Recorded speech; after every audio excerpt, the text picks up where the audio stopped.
set on the final night, which is my new stuff, which is NATO software instrument. And then in between switching from my NATO stuff, because I haven't got a full set yet for an hour, I've only got like 20 minutes, I'm going to be playing some tracks, some of the tracks I've just been playing. So they're the new tracks. The intermission part where I'm going to be switching from applications is where I want to play some tracks, and that's when I want to fade to cross over and jam and get other people to do the visuals. And then I'll open my director thing and then I'll be back into doing my audio visual stuff. So I guess I'll do a bit, or maybe I'll just talk a little bit about with the director stuff. I assign audio loops and mainly stills, animated or quick times to the keys, and of the 40 keys you can have 8 of those going at once, and there's no sync involved, so I'm pressing one key and it's an audio visual loop, and then I press another key and it has to be on the bar if I want it to be in sync with the other loop. So I have to press it on the right or whatever. So are the lengths of all the loops? Pardon? The length of all the loops the same, or are they? Yeah, either double or half, all the same. So the right hand side of the keyboard is samples, and they just play once, so you can stab and those, and the other ones are loops, and they switch on and off. So I've got like 6 of these, which I press one key and it loads up a new bank of material. So I used that a lot since 97. I started jamming in 98, more party stuff. And I just got sick of Director and the same code. So recently, lucky enough to get some money to start doing some NATO stuff.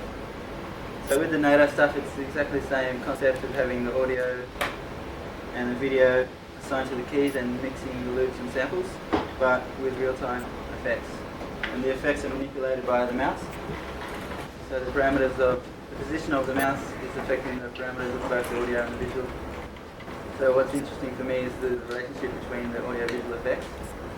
So in Max MSP you can have a wide range of effects that come with the program, and also with NATO there's a wide range of visual effects. So I'm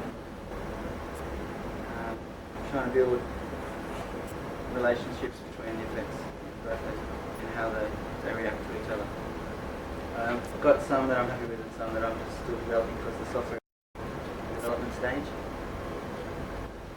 So what I'm doing in the first one is turning things on and then switching on different effects and moving the mouse and angle it. Yeah, I do 50, this is my general rule that I recommend someone else, 50% visual and 50% kind of political viewpoints of mine. And this latest footage I've been working with is from Tasmania, where I've been down with Sean at the solar circuit, checking out wilderness.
When the fader goes up.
pinball machine, the video games.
It was break time.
But it's going to be similar. I think it's going to be a noisy one. Just leave things up to that, I guess. But it depends. I don't know what time I'm on. I don't know where, but I'd like to jam as well. So once we find out setup arrangement and what time I'm on and stuff, and what time everyone else is on.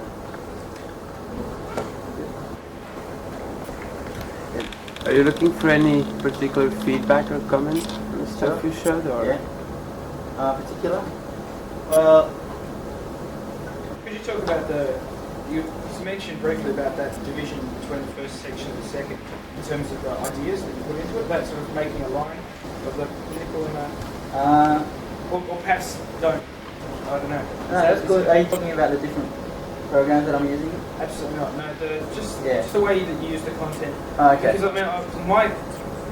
I quite enjoyed the second bit a lot more. Yeah. Maybe the more literal way you deal with the sonic thing, like the actual, obviously, triggering off those very distinct objects in relation to the sounds that are coming in. Yeah.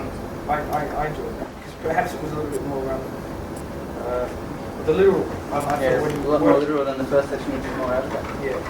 But the visuals in the first section were still, considered slightly political. I think the layering is what makes the big difference. When you use director, you have distinctive layers so people easily understand and see what is linked to each other, where with NATO stuff you don't have that layering, so it becomes more abstract and people tend to see the link less easy. I mean, that's what I think. They see it later on, a couple days later. But I mean, like I had the bark and the didgeridoo sounds, and then on top of that, you could see the chains and some sort of Yeah. But But it's less easy. but they're video and they're all getting the same key at the moment. It's a collage object, and unless I break it down into like indirectly, it's all like it's like a background and then objects sit on top of it. And in NATO that's harder to do. No, well I guess I just haven't worked that way yet with NATO because in director I just had this formula. That's the way it would work easier, and then I just haven't tried it properly in NATO. I'm just sort of searching for your thoughts on the way you push those two things into two different kind of categories, and then how that relates to the composition. Like, how do you think that works better with what you wanted to do with those images from the first one, the kind of nature stuff, or would you like to see the images from the first one in the same style as the second, and vice versa? Or do you think you cover? I think in my newer stuff I'd like to go full. In some sense, I'd like to build a keyboard which was totally computery soundy, NSP sounds and NATO fully affected, kind of build a new kind of aesthetic, digital aesthetic feel. But then there's also another one which I might do, which is like have political means and just keep it really high. Yeah, so you do. Because a lot of my time I get criticised because it's too much candy and where's the message. And Have then, you noticed your overall aesthetic changing a lot since you've been using that instead of director? Like, has that intrinsically changed the way you approach? No, I don't think so at all. Like the way that I look at the video is still the same. Seems to be something that runs across NATO. Like your sets in the past have worked, you're very bang, like you're harder sort of music. How do you think that's going to translate to NATO, which is more of that evolution of work rather than, or evolution of a particular patch Well, that's rather than? I see it whatever the music I will just be imported into NATO and then they'll do the visuals from that, like similar.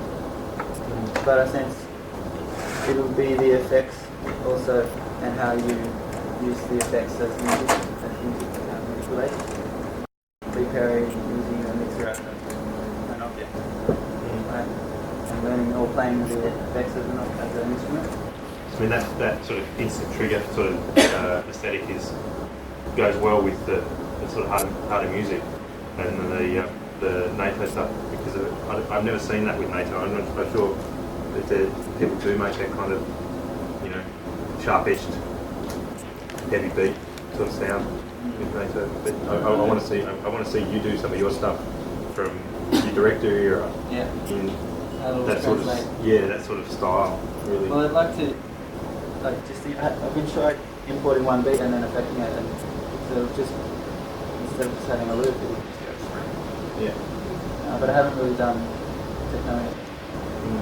I know it's Yeah, sure. Let's just loops. Yeah, I know. It's just that all the NATO AV I've seen has a similar feel and it has a similar sound as well. And that's what I was trying to get at was had you found that was affecting how you went about the aesthetic? Well, I'm definitely interested in the way it's going and what is the aesthetic of it. But I thought that I'd try it out, but I'm seeing already that it's still my stuff that I'm putting in. I noticed like the difference in the compositions between the first half and the second. Like the first half, the images sort of layered like almost foreground, background, and then in the second part, they were sort of coming in more diagonals and they were more interspersed, like more crossfades and things. Is that like the difference between the two, NATO and director, or? Yeah. I guess I'm Which just not one's fluent which? enough in NATO yet. Is NATO the second? First one. No, The first. first one, yeah. I'm still starting that. So you're still learning all like the different crossfades and the different way you can interchange the foreground, background. But it deals a lot with quick time. Right. The director came from still a lot. The, Just getting a still and putting it on a line. But you had you had some really good Yeah. movements there where you Coming got the in and out. crossfade. Yeah, that was really lively and really more engaging. wait, Yeah. the older director stuff you've done is really interesting collage of ideas. Like you've Yeah, got the sort of some of ideas. your country travel stuff juxtaposed with the city stuff. And the new stuff that you've done with NATO, that's just the first work that you've done Yeah. when you were at Solaris. Yeah. Were you trying to play with ideas in a different way with that new stuff? I'm basically just trying out the song and Daniel Heckenberger writing. Right. And I'm just basically putting some quick times that I've got from Tassie into it. Yeah. Some sounds that I've manipulated from Tassie. Yeah. And it's an ambient. It's not. I haven't done any beats, so I'm putting them through the effects, and I'm trying to work how the effects are good, in what way. Like Yeah. the only one I'm happy with really is the pitch shifting. It just goes all pixelated and the sound is totally matched. So do you usually start with your music before you add the images, or Yeah. start with the image idea and That's then? all. I write music with another guy, May as beat, and I do all the beats and mix stuff, and he comes in and writes keyboard stuff over the top. And then I work on the beat system, so it starts off with just a loop of 4, and you get like 16 tracks or 8 4-tracks, things that go along with that beat. So you have another melody, and then you have this atmospheric stuff. And when you just loop it over and over until you have like the next 8 bars, then you have 16 bars, and you have like 16 tracks with 8 bars. It gets longer and thicker, and then you say, okay, I've got enough material to make a song out of it. So you break it up and the ups and downs, and do all the fades. So do you have an approach or a formula like that? I bounce them all down, and so they all get arranged on the keyboard orderly. So just But in actually sourcing those images, how would you describe it? well then, Ideas or yeah. approach, just like your... Yeah, sure. I'm going into it, and then so I arranged all the beats along on the number keys and melodies, whatever, and then samples over here. So I go do the first beat, and I'm doing the visuals for it. So I try and think of the concept of what it sounds like, to visualize that sound, and then I'm going to the next one, which is the next So it's quite sound in that piece. it's quite a collision, really. Yeah. Because the keys are actually there, and you're just actually going to the one Yeah. line. So it's actually you're actually going, even though you're writing the song, you're going back and adding visuals to each sound individually. Is that right? Yeah, Like I'm you're adding actually, visuals to each loop. yeah. So you're actually spreading it all back apart and Yeah. diving back in. But it becomes It's really interesting. what? It's really interesting. Yeah. So it's like 2 or 3 songs that I can pull apart, and once I keep them the same tempo, then, or double or half, then create new combinations of tracks that you didn't think would go together. Does this apply more to the second? Are we talking more Second about one, the second? Yeah. You know, you're there doing it even more on a live level than maybe our chaos in my mind. It seems to be a lot. It's fun. I love banging in the keys in different sections, but I also like just moving the mouse or something. Yeah. What? So I'm just wondering if So when you hear people, that seems the director is much more accessible to people and it's much easier for them to like it. But what's your main reason why you moved on from director towards NATO? Because I was bored, and I want to have real-time effects, so I start up with something and I end up with something totally different. so you get it to eat like stuff and spit new stuff out. Like is that strategy that you keep it? I could do that, but it's more just learning how to play effects. Seems just Yeah. The effect can turn into something. I mean, the loop can turn into something else. One thing I'm finding with a lot of the patch paradigm stuff that I've tried to work with is that it opens up so many new doors. Traditionally, when you get a bit of software, it very much controls your process, and you've got a set process that you work with. So you can often forget about that process and just concentrate on your content and your end result. Whereas when I first moved over to something like this, the paradigm stuff, I found that it was so vast and so many different things you could do and so open that I kind of lost my way for a bit. And it's taken me a while to generate simple processes where I repeat the same process and the same, making my own tools, if you know what I mean, which then get reused and reused to be able to step a little bit away from exactly how I'm going to put this thing together and already have some blocks to build upon. So that's what sort of slowed me down a lot. That has been this idea of just starting up and having such a vast realm of different functions that you can bring into it to actually turn that into part of the show. It's been hard. Yeah, like, it's going to take a long time. Really, that's it. There's 8 sections. It's like the loading section, and then it's spreading out among the keys, and the mouse section, and the effects. What's the spread? There's patches within patches.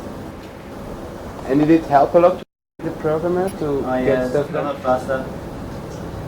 Like I just get to make up the effects, which is the part I wanted to do. So this is Matt. Daniel Hessenberg. Yeah. And some of the boxes are made to objects. Is he in Australia? Yeah, he works for Lake. Wow. Lake. He works at Lake, yes. And you could do that with This any with, other program. You can import those as APIs as well. You can import QuickTime, some So did I verify this what we work out there? connect to the stock market, This lives downstairs. Yeah, where? sensor. Sorry? Well, I was into director's timeline thing and I used that a lot, but this is just mixing quick times with multiple layers. But I mean, you seem like the kind of person who these processes help you actually form things. The actual visuals that the programs offer up to you help you solve and build the work. In a way, rather than say other people.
Yeah, we're hoping to do some rock stuff, so if you want to throw that into the mix, and you'll get a tape of all the stuff from Newcastle before you go. You know about the document, the compilation.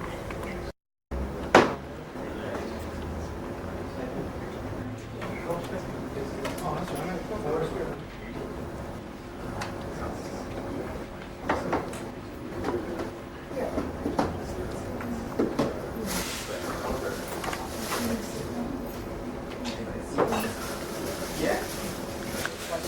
So do you want to play? Yep, let's play. Let's play! We're going to play some more. Turn off lights more or will you play? Lights more? Can't? Yes. Less light? I can try. Right, ready?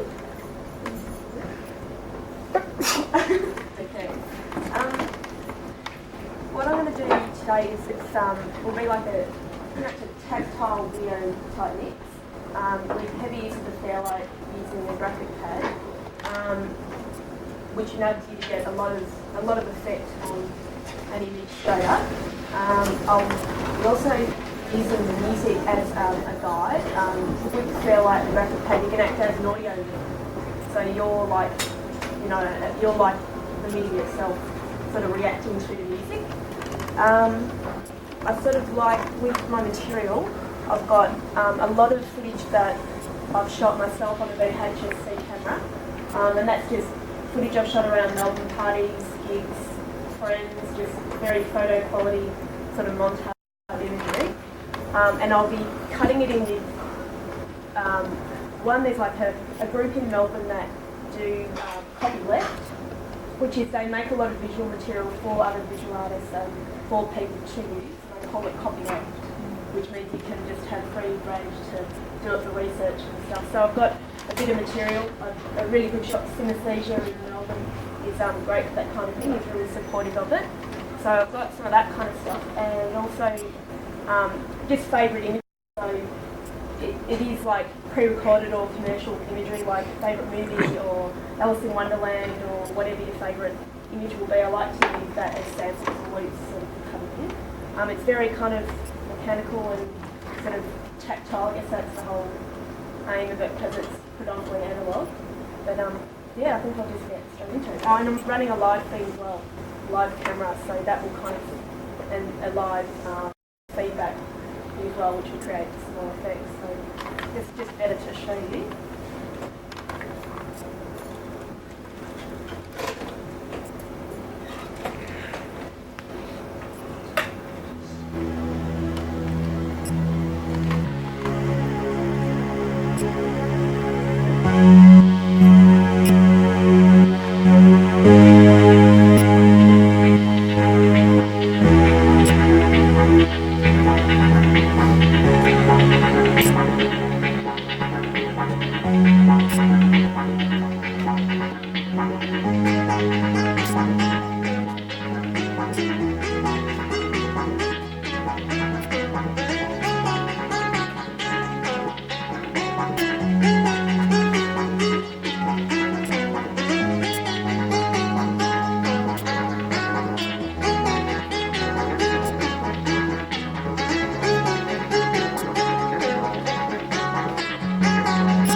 They're heaps rare though, aren't they? Yeah. They're not that bad. There's a lot of them around. Like everyone. That's fine. Lots more people are finding them, which is There really must be. How many? You got two, haven't you? Yeah. One in the studio. Oh, nice, yeah, one. Yeah, sorry. What's your main reason to work instead of digital? Because I've never been in a position where I've had the time or the training for computer digital, but that's where I want to take it. I've been heavily running a film production company, so for the last 3 years, so I've been promoting amazing filmmakers as well as doing VJ part-time. So I haven't had time to actually go to school or learn a digital technique. But next year, because I've finished doing that for 3 years, next year I hope to, focus in and hone in and just get some training done in the digital field. Like I'm slowly starting, but I just need more information on what sort of programs would be really good. I know there is like a virtual type Fairlight program that I'd really love to get a hold of and see what that's kind of like. Are you not worried that digital is less instantaneous, it's less intuitive, so that you'll spend more time? Yeah, I wouldn't want to do one or the other. I'd want to combine both. So I'd want to be hooking up a DVD player or even PlayStation 2. I want to think that I can use that and just play everything on VCR or on DVD and just incorporate that into the whole mix. Yeah, it's going to be really hard to get digital to be that live, that tactile, and that's something that I really liked about it. Like some of the stuff off camera was hard to discern if you were live generating it or pulling it from tape. Yep. And that was really fun to get that crossing over. When we talk about digital, I mean, we can be talking about stuff off DVD. It would be simple to replace the tape with DVD, or stuff off a computer, which is a whole different kind of fish. Yeah. So I think we need to be a bit more careful with our terminology because it can be a bit confusing. I think with digital, I want to be able to learn, like a bit of both, like get perhaps another unit in, or like laptop in, and be able to have all my ADI files so I can key them in and just add that in. And then have stuff also on DVD where I've worked on it in a program, like an animation or something that I've worked towards incorporating. Do you find that with using the Fairlight, like the stuff that I've seen produced with the Fairlight, it's kind of dominated by a particular look? I haven't had much to do with it, so I don't know, but that's what I think. It's on and how do you get around that, or don't you mind? I think what the main difference is the colour. It's like old school colour system, so I think the RGY factor is different to digital data format colour, and I think that's the main difference. It just gives it a look, like maybe it's that. Many colours. So when you see a colour, it's the same colour every time. Is that like there was a reduction, so that red will keep seeing that simple red. Well, especially when you do colouring and stuff. Do you want to wait just a second? Yeah. That's right. And that's the main difference. So that's where you're like, with digital, obviously, you can have a bigger range. So do you not mind that it has that sort of trademark look, or are there ways to get around? So you like it? Yeah. I don't mind. Yeah, to use that in. Like, if it looks like, that's a Fairlight effect, well, that's what it is, like, it's a Fairlight effect. But I'm not limited to that. I don't want to be limited to just having that look. That's why I want to be able to learn more about the digital side. And are there ways around it with the Fairlight, though? Like, there are. You can actually do a lot to transcend the limitations of the technology. I don't know if you've done an exploration. Have you been programming your own patches? No, I've noticed you've been using 55 and 60, 60, 77. Yeah. No, I mean, there are loads more, like I've used loads more, but that's just like, they're really yeah, they're like my favourite presets kind of thing. But I haven't had a manual with the Fairlight, so I've been winging it. And I know, that's brilliant, that's really exciting, because I'm really happy to learn a lot more about it, and I had tried to wing parts of the menu, there's a whole menu system in it. Yeah. So it's just like, what is going on there? Yeah, our one, the battery doesn't work properly, and so it doesn't store presets that you rewrite. Right. So we need to make a preset data. I think it's pretty common amongst Fairlights. There's like 99 presets, which are like every one of these sliders is software configurable. It's got a CUDA. It's based on an Amiga chip. Yeah. So, but you jump to a preset, which is like a patch, where each of the slides is configured to a different variable. There's 99 that came out with it, and most people stick within those 99 because it takes a bit of headspace to learn how to program the rest of it. So can you program your own? Yeah, every preset can be completely really? You can program sequences as well. Yeah, it uses a sequencer. And there are a few Australian artists who've done a lot with it. Different people their work you wouldn't know it was a Fairlight. One of the colours. So how many inputs have you got in your Fairlight? Two inputs. So you're using two? Yeah, and only one output. Yeah. But yeah, I think there is a connector you can get for the RGY that you can convert apparently from BNC connector into data USB. I think your compositing skills are very good. Yeah. I can see the way you were layering images and you've got compositing skills. Well, yeah, because I'm up to learning editing as well, so on top of trying to learn software, I'm trying to learn video editing, so I'm trying to learn about capture cards and trying to learn about Premiere and how to sort of compile things like a dub at the same time. There's a lot of ground to cover, like once getting into the computer, so yeah. But it's all great, it's fantastic, it's really exciting to learn. Do you usually play at parties? Is that your sort of main area? Yeah, bands. I've done a lot of bands, events, festivals, outdoor parties, indoor parties, clubs. Yeah. Over last 2.5, 3 years. Yeah. It's been easy to find bands and stuff to work with? I think because I was running the film production group, I was meeting a lot of filmmakers and animators, and then I was sort of doing a lot of parties with DJs and musicians, so the network just really opens up when you're running events. And I've been living in a warehouse in Melbourne where we have big parties and events there, and so I think that just enables you, each time you do a party you meet 2 or 3 more people that, hey, I love what you're doing, can I give you a card, and you know, can you do my next party? And that's sort of just how it's been working in the last little while.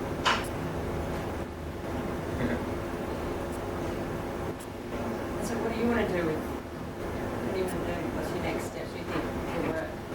To learn about computer, and to learn like different video programs, learn about video editing. I'm working on a computer puppet animation. So I've made a series of puppets in the last couple of years. So I'm wanting to record that and get that sort of into the set, into the mix, as well as just focus on learning about computers and using it. Do you use the way you mix to create much in the way of content? Like, it was hard to tell for me, not having a lot of experience with a Fairlight, even as an audience member, how much of that was being generated on the fly and how much of it was sort of... Because sometimes with some of the software I use, I'll output movies or I'll take them off the screen and then recapture them to give my stuff more complexity beyond what it can normally do. Is that something that you do with your stuff, or...? Yeah, like I try and have an even mix of my own pre-recorded material, so it's my own original footage, as well as the copyleft stuff. So people who are like, they're willing, they'll come up and give me a tape, say, can you mix this? And cool, excellent. And then to have then any sort of samples that I like, I could either jump them down on one tape and like, you know, pre-record them sort of thing, or do it that way, or just play the actual videos as you would like a record or a CD. But do you live mix to tape, record it, and then put it back through your mix very often, or...? So using stuff that's been through the Fairlight once already, and then... Like jam onto tape and then feed that back into your source? Yep, as well as that, putting the, like the VHSC has digital effects on it, so I've shot with digital effects. Like it'll be a mosaic or a strobe or a you know, mirror image, and then re-put that through the Fairlight and then set it up as a dub, and tape that, and then I could once again then put that tape into it and run it through the Fairlight again. So you can have that layering effect. Cool. So what are we looking at now? This guy. This is one of the copyleft stuff that I have of a guy in Germany doing a very crazy sound performance. It's very obscure, abstract sound, and it's quite crazy imagery. But I love the harshness of the imagery. Like it's quite like photo. So it's kind of good for, like, I've played this a lot at industrial parties, like really dark wave industrial stuff where there's, you know, a lot of, you know, people into heavy graphics and heavy material. So yeah, they love it. And you're not interested in also using the sound that's on it?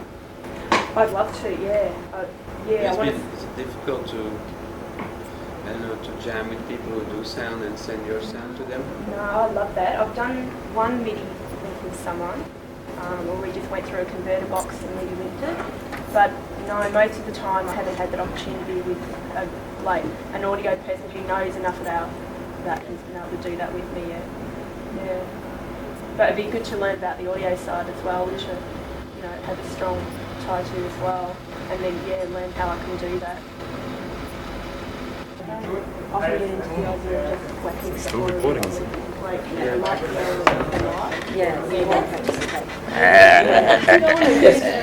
have to make your calls. Definitely. I actually have a set. The one on an angle, so it's very easy to operate. Do you want to go pick it up now? The ones I've seen in the black ones like that. See, mine's in a rack and state, and it's kind of like a bit. Well, I don't mind. You guys can go. That's good. But you should definitely investigate what's going on into the room, and going upstairs and it's It's